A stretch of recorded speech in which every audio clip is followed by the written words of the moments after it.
बिस्मिल्लाहिर्रहमानिर्रहीम रब्बि इश्रह ली सदरी वयस्सिर ली अमरी वहलुल उक़दतम मिन लिसानी यफ़क़हू क़ौली।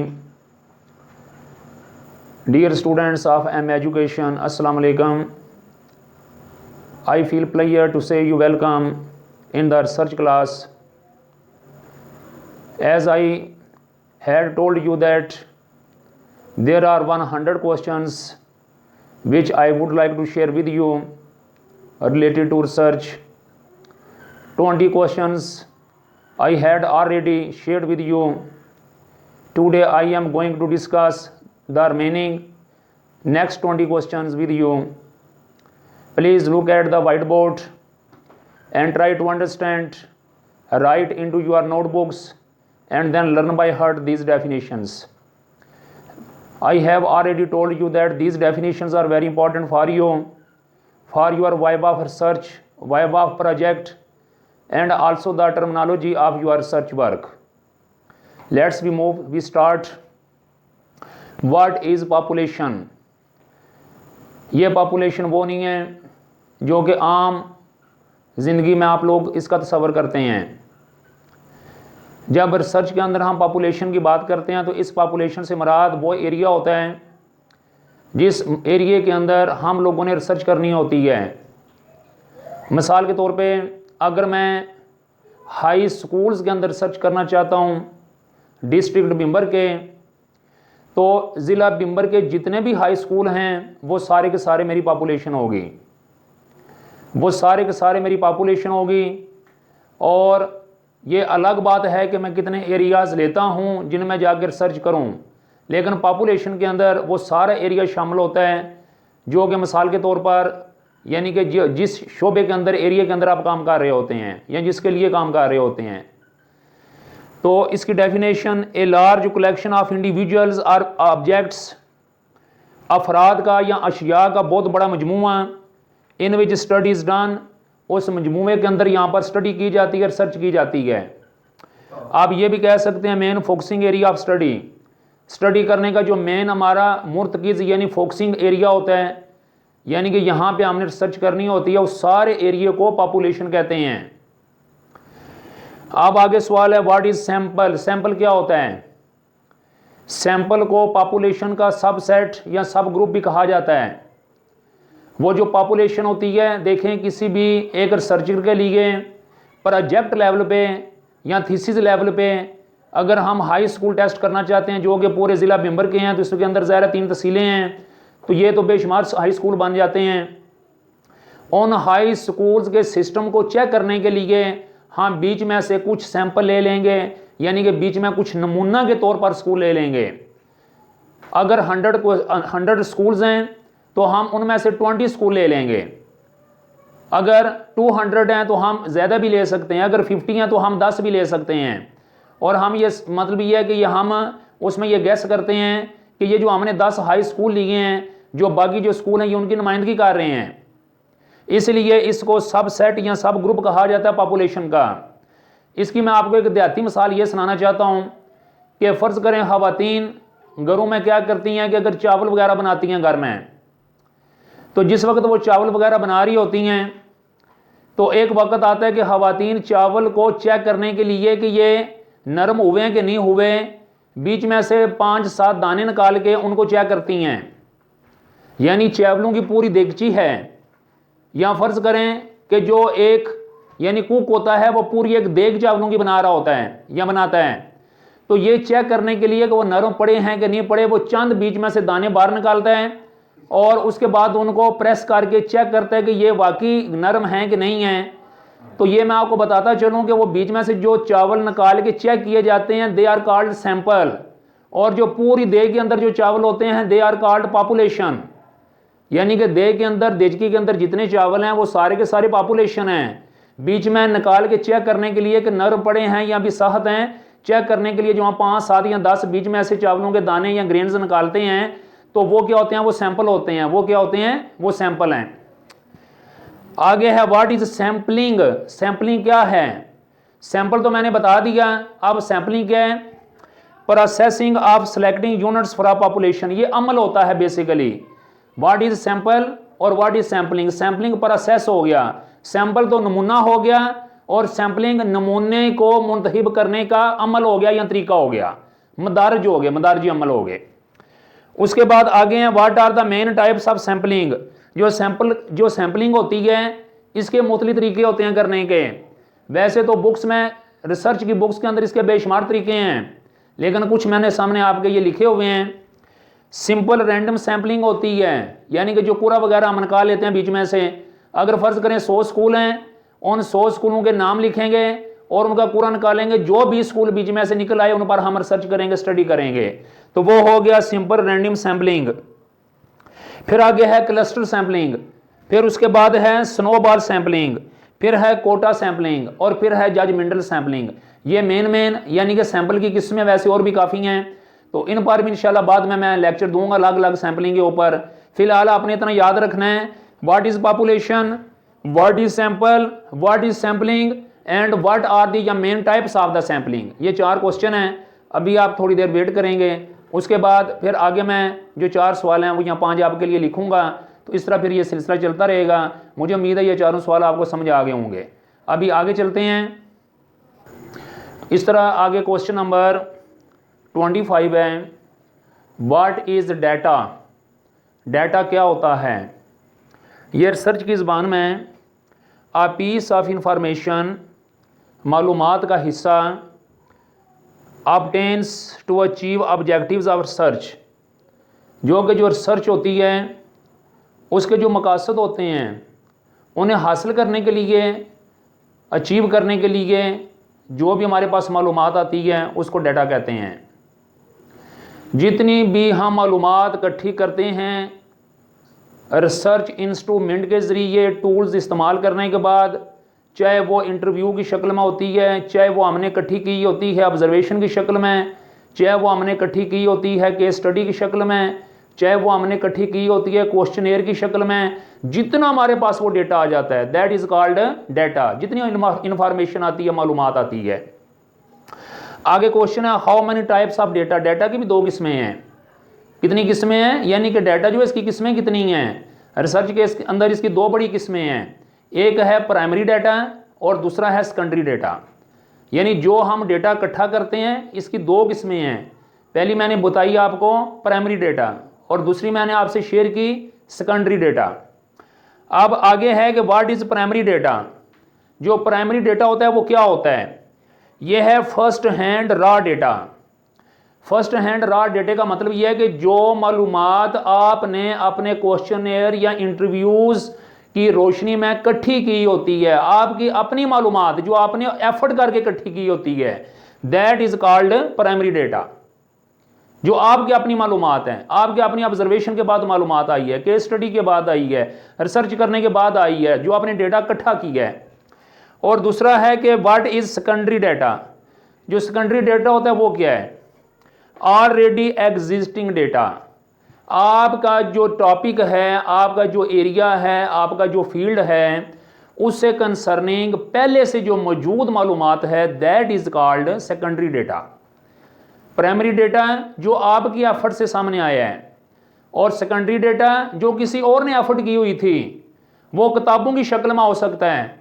वो मिसाल के तौर पर यानी कि किताब की शक्ल में, यानी पहले से कोई किताब वगैरह हो सकती है जो बिब्लियोग्राफी में हम लिखते हैं, कोई मकाला हो सकता है, कोई रिसर्च हो सकती है, पहले से कोई प्रोजेक्ट होता है, पहले से यानी कि कोई वेबसाइट के अंदर मालूमात होती है, कहीं भी होती है, पहले से मौजूद होती है, उसको बोलते हैं सेकेंडरी डाटा।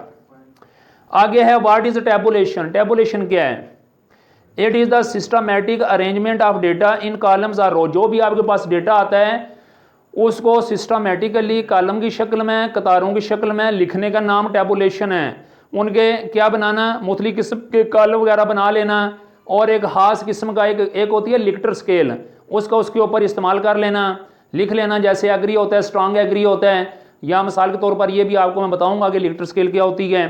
तो वो उस शक्ल में सारे का सारा जो डेटा लिखा जाता है कॉलमों की शक्ल में, इतने स्टूडेंट से इतने सवाल पूछे गए, इतने ने यस कहा, इतने नो कहा, इतने ने मतलब ये है कि डाउट का इज़हार किया, इतने बच्चों ने जवाब नहीं दिया, या जो आपकी जो सैंपल था, तो ये सारे का सारे वो टैबुलेशन में आता है।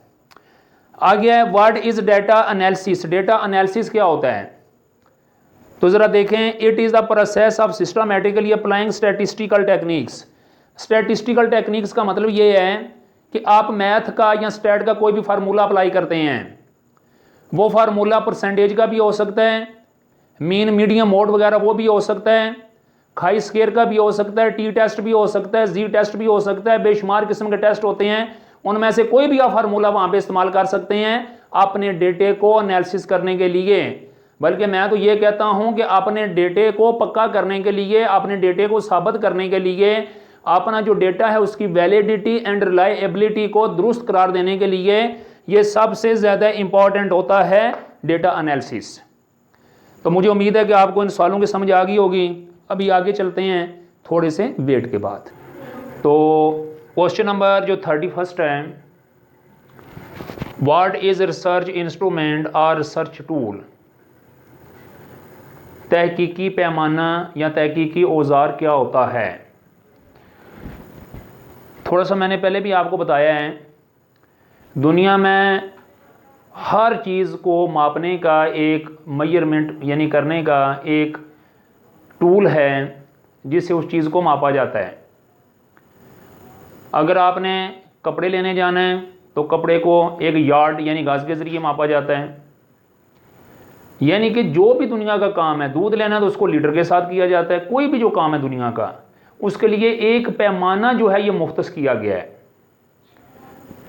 उसके ज़रिए अपने मुतल्लिका शोबे के अंदर जो भी काम है वो किया जाता है। इसी तरह रिसर्च का जो है इसका भी एक पैमाना है, एक इंस्ट्रूमेंट है, एक औजार है, एक टूल है जिसके ज़रिए it is use to collect data in a research project. Research project के अंदर रिसर्च जो प्रोजेक्ट है इसको मेजर करने के लिए, इसको मापने के लिए या रिसर्च के बारे में डेटा इकट्ठा करने के लिए जो पैमाना इस्तेमाल किया जाता है उसको रिसर्च टूल या रिसर्च इंस्ट्रूमेंट कहते हैं।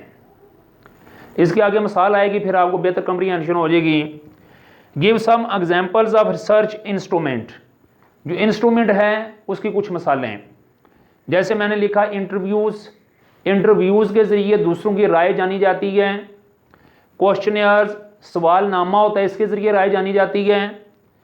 ऑब्जर्वेशंस, डायरेक्ट मुशाहिदा करके राय जानी जाती है और सिचुएशन देखी जाती है। उसके बाद अचीवमेंट टेस्ट होते हैं, केस स्टडी भी होता है, सर्वे भी होता है।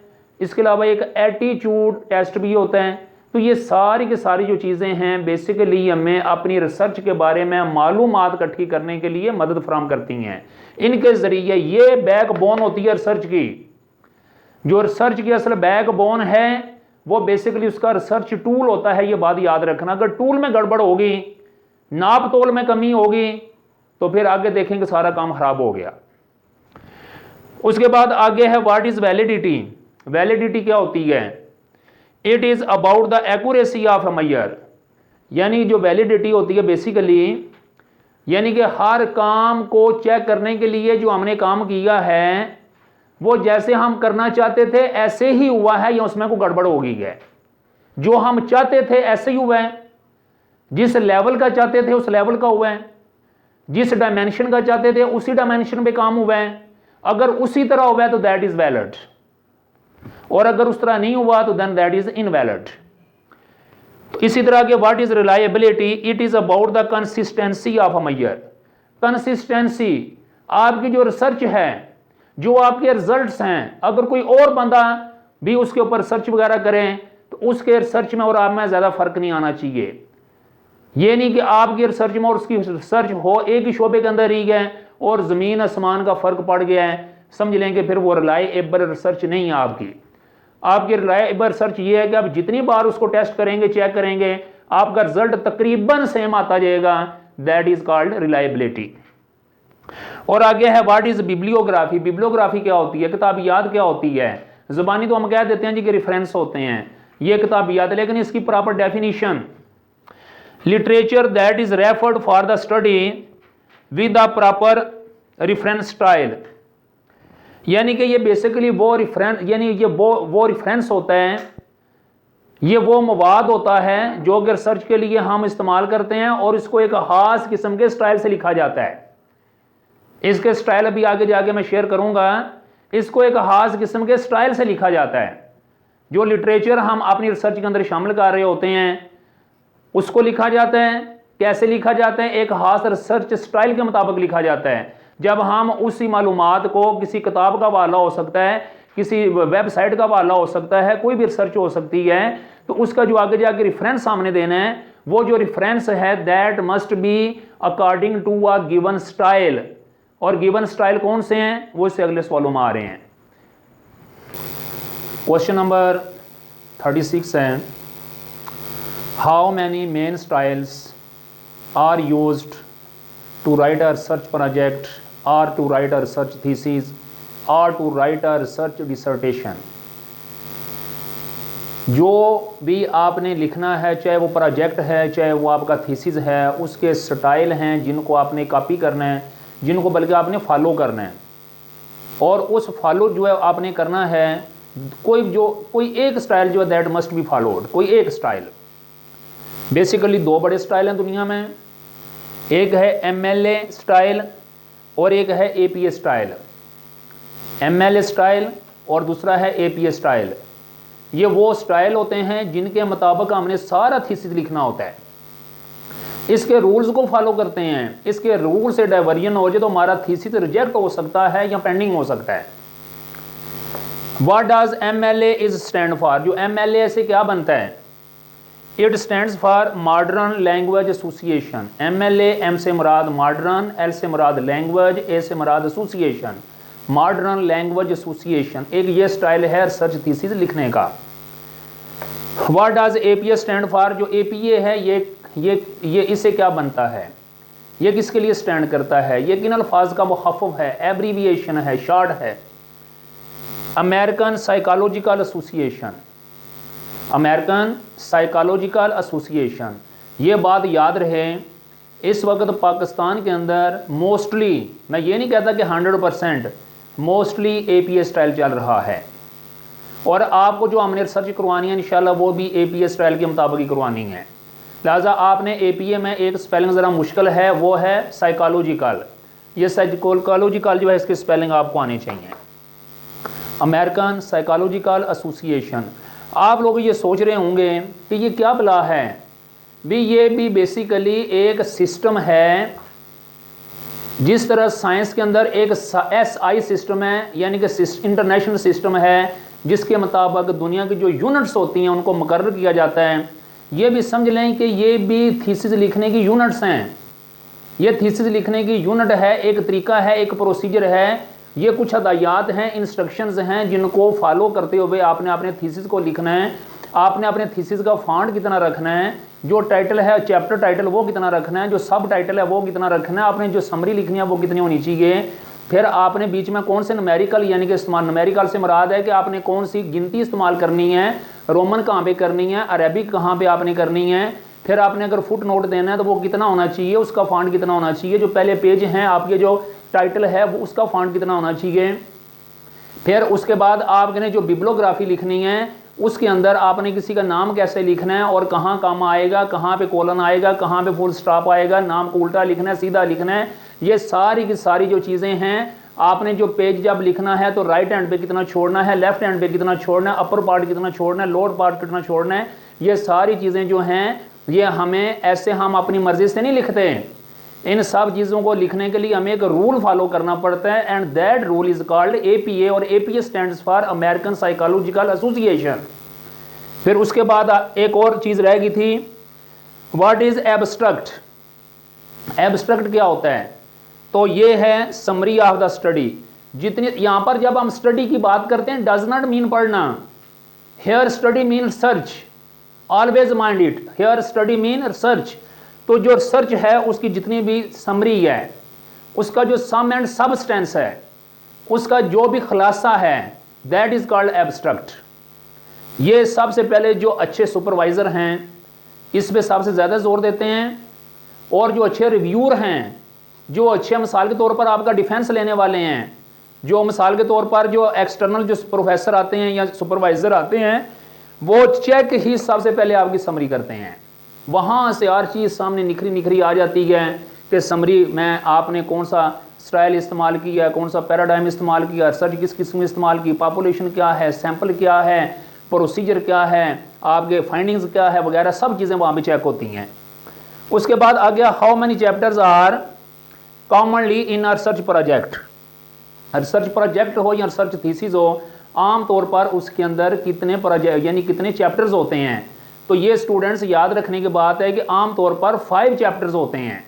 चैप्टर नंबर 1 जिसमें बैकग्राउंड लिखा जाता है, बार ये आगे मैं इंशाल्लाह आपको चल के बताऊंगा। फिर चैप्टर 2, 3, 4 और 5, 5 चैप्टर जो होते हैं ये किसी भी थीसिस के किसी भी प्रोजेक्ट के होते हैं। Thank you very much for listening. तवज्जो के साथ आपने ये सारा सुनना है, तवज्जो के साथ आपने सारा याद करना है, लिखना है। ये चीज़ें आपको पूरी ज़िंदगी के लिए हेल्पफुल आपके लिए। हर वो इंसान जो कि आगे तालीम जारी रखना चाहता है, MPhil PhD करना चाहता है, these are the backbones for him, these are the very important information for him.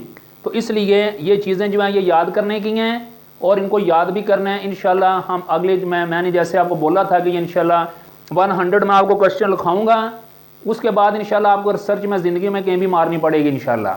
तो आज मैंने दूसरा लेसन आपको रिसर्च के हवाले से दे दिया है जिसमें 20 क्वेश्चन आ चुके हैं। इंशाल्लाह आगे नेक्स्ट 20 क्वेश्चन 1-2 यानी कि दिनों के बाद आपके सामने मैं लाऊंगा। Thank you very much for listening. अल्लाह हाफिज़।